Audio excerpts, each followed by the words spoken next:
Hey everyone, welcome to this week's Fundamentals Unfiltered. I'm Matt with the Fundamental Investing Institute. We are recording this on Tuesday, November 11th, 2025.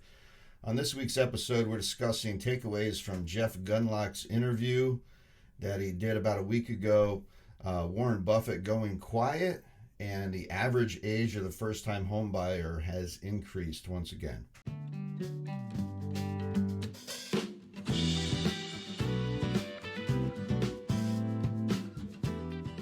So I was watching this interview over the weekend with Jeff Gundlach. He did an interview with a macro analyst named David Rosenberg, I believe.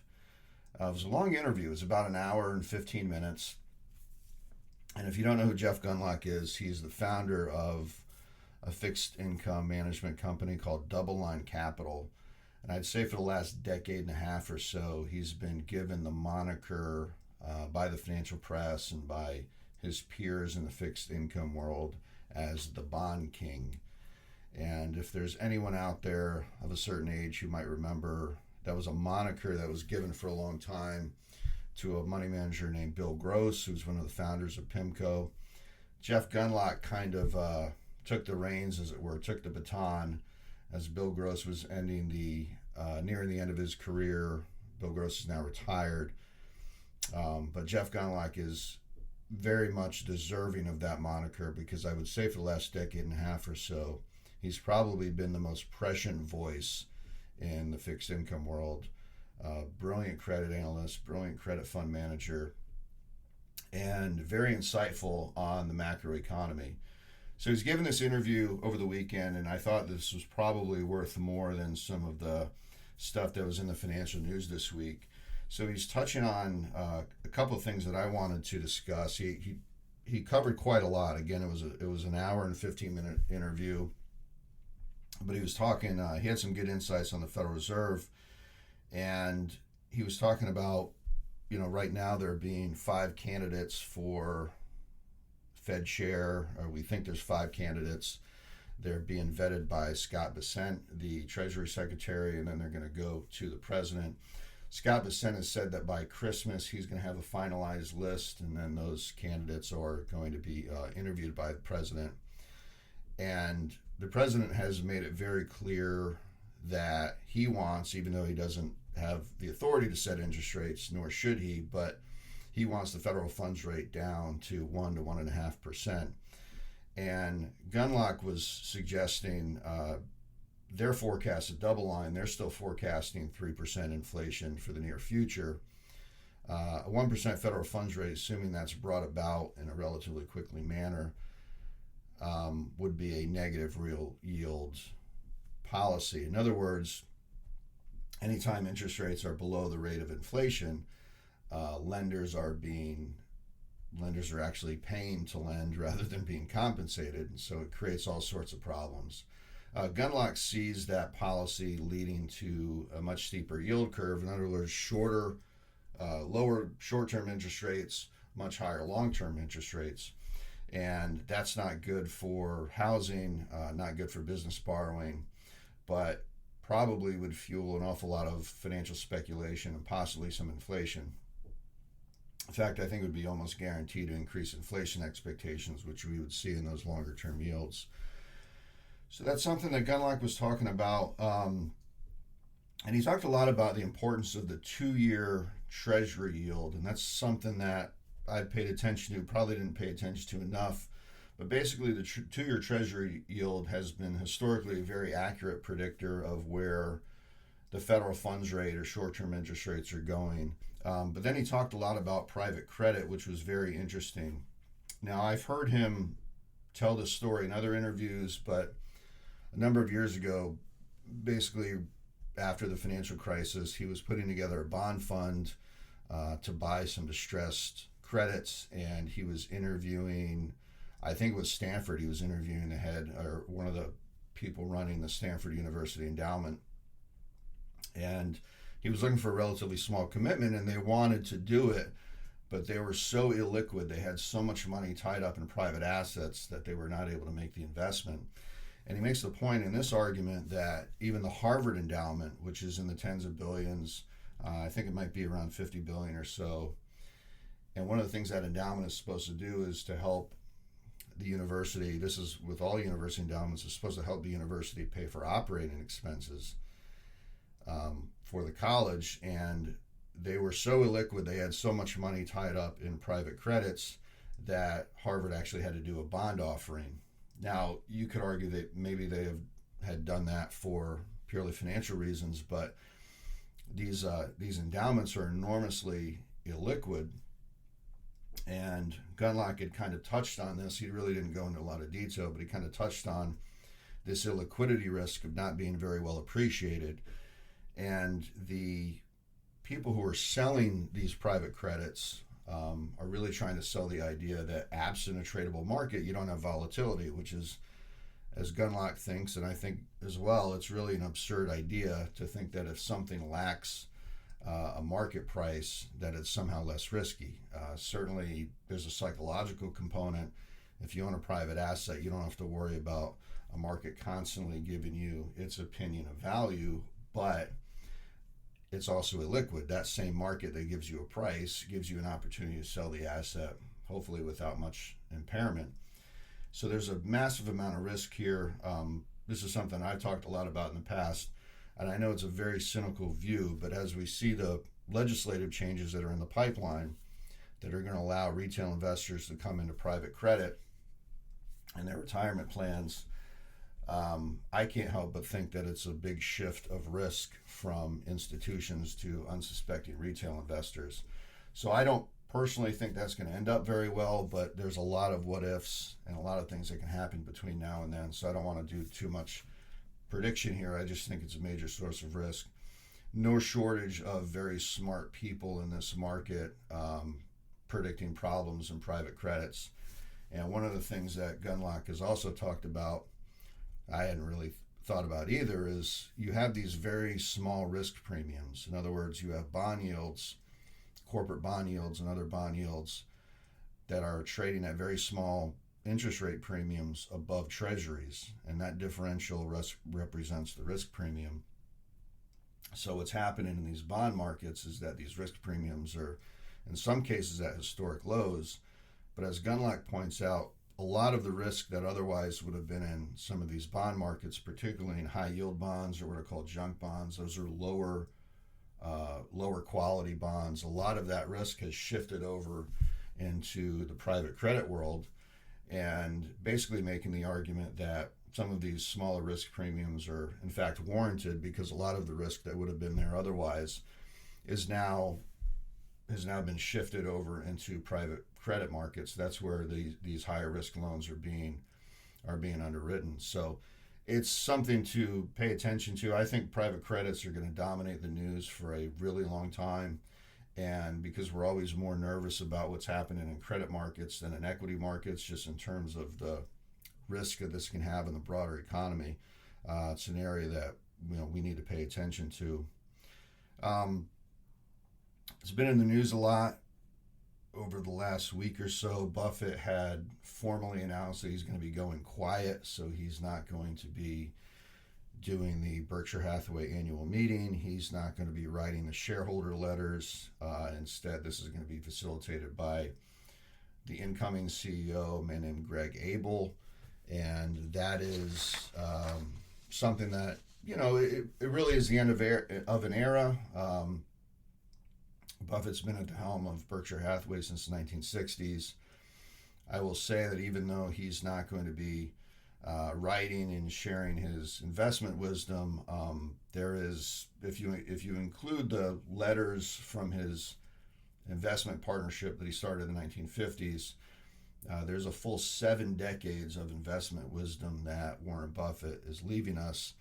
And I have no reason to doubt that Berkshire, and I say this as someone who's owned shares in Berkshire for a number of years now, I have no reason to doubt that the economics of Berkshire Hathaway will remain favorable for the near future. And I will say Greg Abel, the incoming CEO, I think he's enormously capable. Basically what Berkshire's doing is Greg Abel's going to be running all of their non-insurance operations. and a man named Ajit Jain, who has been running their insurance operations for some time. Although I think he's planning on stepping down, but hopefully we get a good successor there. Abel's going to be running everything else, and Abel's going to be the one overseeing any acquisitions and otherwise high-level capital allocation.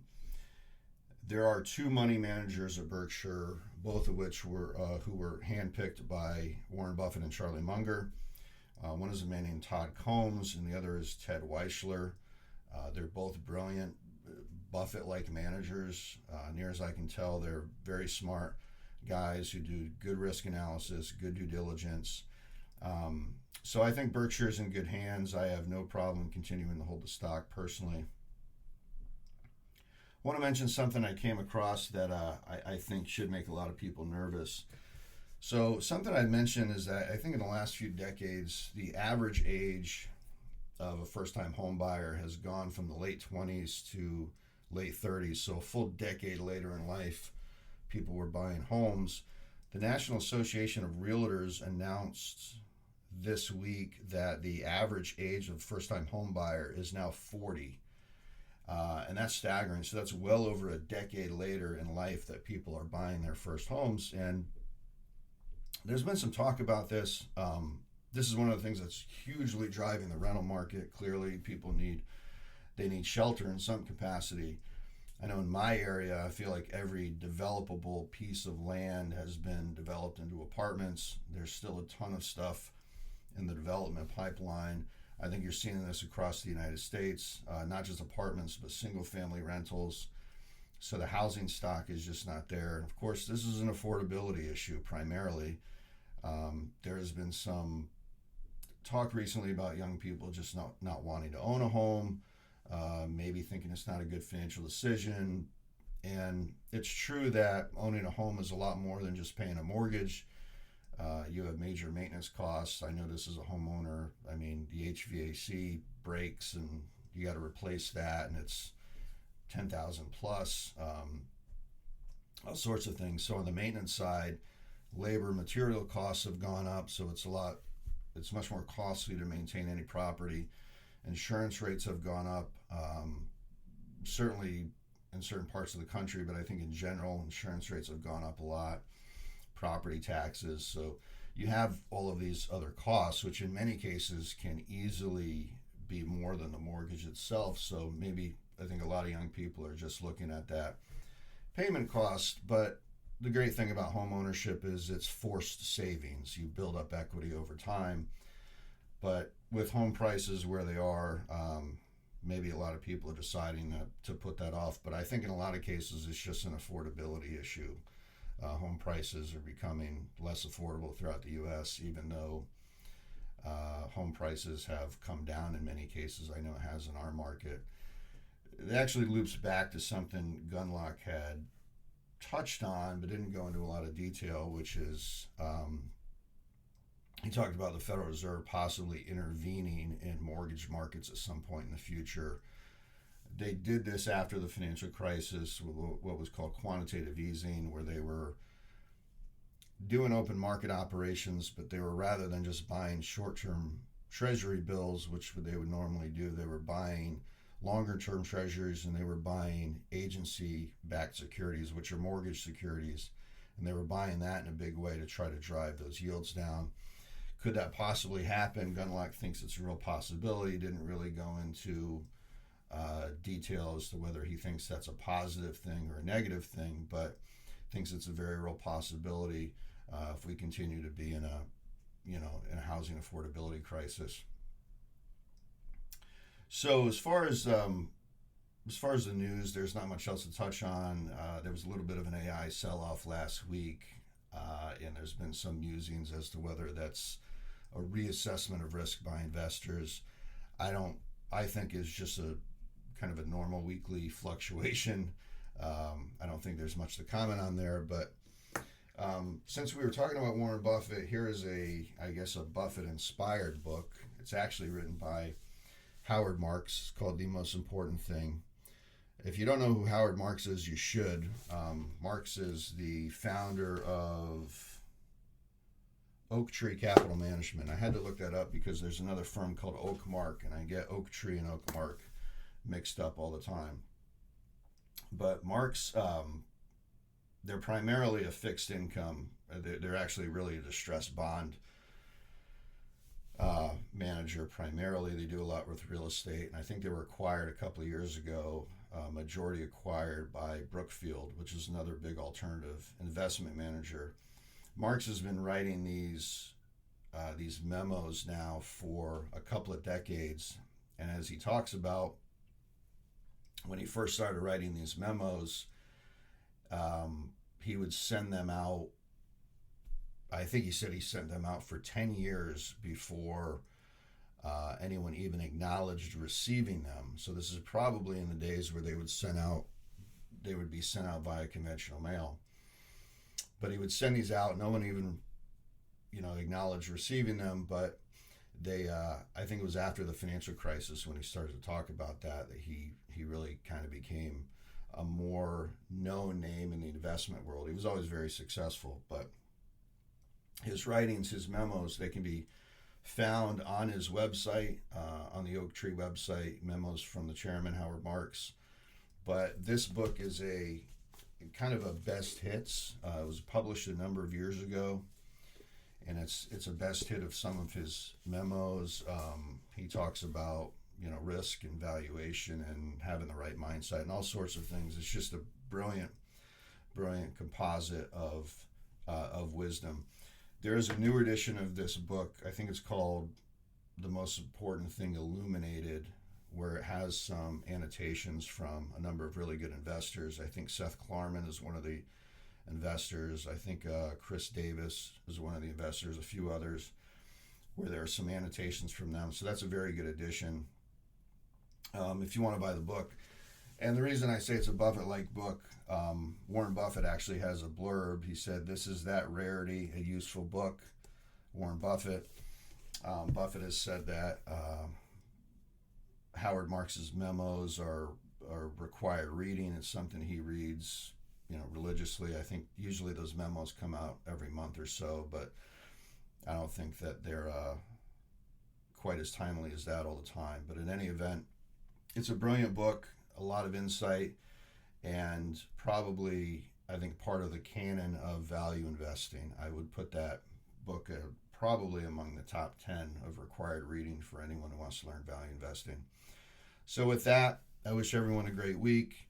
And in the spirit of Veterans Day, I want to thank everyone who has served our country, current and past, all the men and women in uniform.